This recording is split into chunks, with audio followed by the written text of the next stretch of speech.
ज्ञान है तो जान है। बलदेव खेत से बस लौटा ही था। रोज की तरह रिंकी की अम्मा ने घर के बाहर पेड़ के नीचे उसकी खटिया बिछा दी थी और सुराही में पानी भरकर रख दिया था। बलदेव आकर बैठा और हमेशा की तरह रिंकी को आवाज लगाई। अपनी बच्ची को बड़ा प्यार करता था, इसलिए घर आकर उसको साथ बैठाकर रोज बातें करता। वैसे रिंकी को आवाज लगाने की एक वजह और भी थी। बलदेव की आवाज से रिंकी की अम्मा को पता चल जाता कि चाय बनाने का वक्त हो गया है।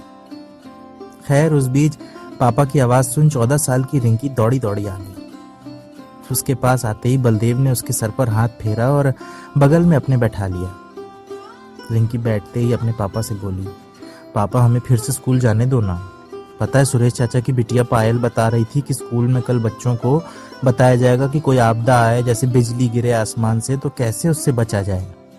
पापा जाने दो ना हमें फिर से स्कूल। पढ़ाई के साथ देखो कितना कुछ सिखाया जाता है। बेटी के मुंह से फिर से एक बार स्कूल जाने की जिद सुन बलदेव पहले तो खींच गया, मगर फिर बगल में रखी सुराही से गिलास में पानी पलटते हुए बोला, देखो बिटिया, तुम अब सयानी हो गई हो। सयानी लड़कियां भला कहाँ स्कूल जाती हैं। ये सुन रिंकी बीच में ही उसकी बात काटते हुए बोली, अरे पापा, पायल भी तो जाती है। बलदेव अब चिढ़ते हुए बोला, अरे तो तेरे सुरेश चाचा कुएं में कूद जाएं तो क्या हम भी साथ कूदें? और देखना, जल्दी पायल का भी स्कूल छुड़ा देगा उसका बाप। फिर पानी पीने के बाद अंगोछे से मुंह पोंछते हुए बलदेव बोला, सुरेश थोड़ा पढ़ लिख कर गया है, दिमाग खराब हो रहा है उसका। अपना भी दिमाग खराब किया है और बच्चों का भी। स्कूल जाने को लेकर एक बार फिर वही जवाब सुन रिंकी का मुंह उतर गया और खटिया के किनारे बैठ वो जमीन निहारने लगी। बेचारी चाहते हुए भी 6 महीने से स्कूल नहीं जा पा रही थी।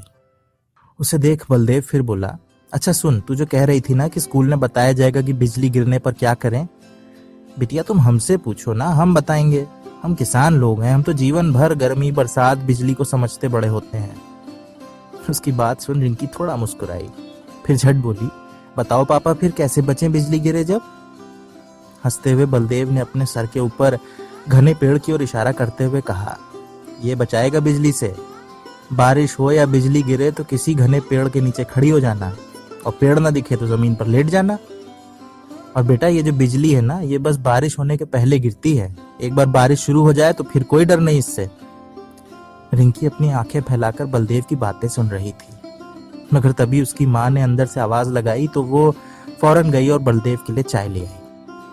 रिंकी फिर अपना खेलने कूदने में लग गई और बलदेव वहीं खटिया पर लेटकर सुस्ताने लगा। अगली सुबह रिंकी उठी तो देखा बलदेव साइकिल साफ कर रहा था। उसे देख फौरन बोली, पापा आज खेत नहीं गए? बलदेव साइकिल पहुंचते हुए बोला, हाँ बिटिया, आज बाजार जा रहे हैं, तुझे कुछ मंगाना हो तो बता।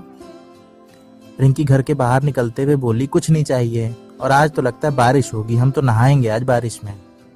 उसकी बात सुन हंसते हुए बलदेव साइकिल पर बैठा और पैडल मारते हुए बोला, याद है ना, बिजली गिरे तो पेड़ के नीचे बैठ जाना। बलदेव को हाथ हिलाते हुए रिंकी बोली, हाँ पापा याद है, और तुम भी जल्दी आ जाना। बलदेव भी उसे जवाब में हाथ हिलाता हुआ बाजार की ओर चल दिया। बाजार से लौटते लौटते दोपहर हो गई और तब तक आसमान में घने बादल घिर आए।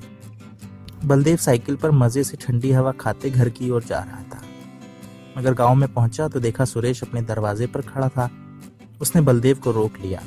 कई दिन बाद मिले थे दोनों तो बैठकर बातें करने लगे, मगर तभी बड़ी जोर से बिजली गरजी, और बिजली गरजते ही सुरेश की बिटिया पायल अंदर से भागी भागी आई। दोनों को साथ बैठा देख बोली, आप दोनों अंदर आकर बैठो, बिजली गिर रही है बाहर। उसकी बात सुन बलदेव उठते हुए बोला, अरे नहीं बिटिया, अब हम चलते हैं, 5 मिनट में साइकिल से घर पहुंच जाएंगे। और आज तो तेरी सहेली भी बाहर बारिश में खेलने की सोचे है, चल तू भी चल, तुझे भी ले चले उसके साथ खेलने के लिए। पायल गंभीर होकर बोली, नहीं चाचा, हमारे स्कूल में आज बताया गया कि बिजली गिरने पर घर के अंदर उकड़ू बैठना चाहिए, ना पेड़ के नीचे जाना चाहिए और ना जमीन पर लेटना चाहिए। और आप जो साइकिल चलाकर घर जाना चाह रहे हैं ना, इसके लिए भी मना किया है स्कूल में। पायल की बात सुन बलदेव कुछ घबराया और सुरेश को देखते हुए बोला, मगर क्यों? जवाब में सुरेश बोला, अरे विज्ञान है ये, और ये तो अखबार में भी पढ़ा था हमने एक बार। तभी बड़ी जोर से बिजली गरजी और पेड़ के नीचे खेलती रिंकी के ख्याल से बलदेव का कलेजा मुंह को आने लगा। उसे लगा आज उसकी बेटी के साथ कोई अनहोनी हो गई तो उसका जिम्मेदार सिर्फ और सिर्फ वो होगा। उसके ख्यालों को तोड़ते हुए तभी सुरेश बोला, अरे तूने भी पढ़ाई कर ली होती तो आज तुझे भी पता होता ये सब। अरे चलो, अब तुमने नहीं पढ़ाई करी तो कम से कम बिटिया को तो पढ़ लेने दो बलदेव। सुरेश की बात सुन बलदेव की आंखों में आंसू आ गए। फिर कुछ सोच वो गरजती बिजली में बिना अपनी जान की परवाह किए वहां से फौरन निकलते हुए बोला, भेजूंगा भैया, बिल्कुल भेजूंगा स्कूल, बस मेरी रिंकी को आज भगवान बचा ले। सुरेश को समझ नहीं आया कि ये अचानक बलदेव को हुआ क्या। अगले दिन जब पायल स्कूल से घर आई तो अपने पापा को देखते ही बोली, पापा पता है, रिंकी स्कूल आने लगी।